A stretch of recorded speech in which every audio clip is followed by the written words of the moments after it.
కూటమి ప్రభుత్వ ఏర్పాటులో పార్టీ పటిష్టతకు కష్టించి పనిచేస్తున్న ప్రతి ఒక్కరికి తగిన ఫలితం దక్కుతుందని రాష్ట్ర సెట్టిబుల్స్ కార్పొరేషన్ డైరెక్టర్గా నియమితులైన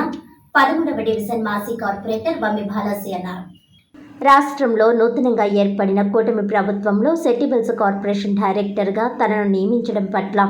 బాలాజీ హర్షం వ్యక్తం చేస్తూ ముఖ్యమంత్రి నారా చంద్రబాబు నాయుడు, ఉప ముఖ్యమంత్రి పవన్ కళ్యాణ్లకు కృతజ్ఞతలు తెలిపారు.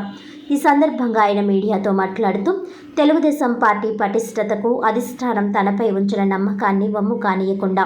చిత్తశుద్ధితో తన బాధ్యతలు నిర్వర్తిస్తానని తెలిపారు. నా కృషిని గుర్తించి తనకు అవకాశం కల్పించిన కాకినాడ సిటీ ఎమ్మెల్యే వనమాడి కొండబాబుకు ప్రత్యేక కృతజ్ఞతలు తెలిపారు. ఆంధ్రప్రదేశ్ ముఖ్యమంత్రి వర్యులైనటువంటి నారా చంద్రబాబు నాయుడు గారు, అలాగే డిప్యూటీ సీఎం అయిన పవన్ కళ్యాణ్ గారు, అలాగే కూటమి నాయకులందరూ కలిసి ఏదైతే ఆంధ్రప్రదేశ్లో ఉన్న చిట్టుబల్లిజ కార్పొరేషన్కి కాకినాడలో నా పేరున ఇవ్వడం అనేది యావత్తు చిట్టుబల్లిజ జాతి అందరికీ కూడా తరపున ప్రత్యేకమైనటువంటి ధన్యవాదాలు తెలుపుకుంటున్నాను. మరీ ముఖ్యంగా ఏదైతే మా బడుగు బలహీన వర్గాల ఆశాజ్యోతి అయినటువంటి మా స్మార్ట్ సిటీ ప్రదాత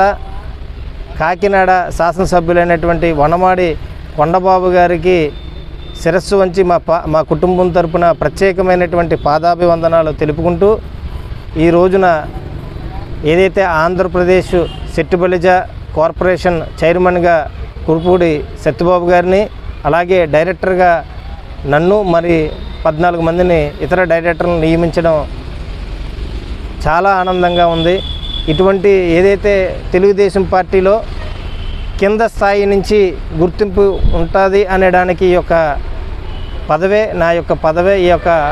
నిదర్శనం అని చెప్పేసనే ఈ యొక్క ప్రజలందరికీ కూడా తెలుపుకుంటూ, ఏదైతే మా నాయకులు నా మీద పెట్టినటువంటి ఈ బాధ్యతను శిరస వహించి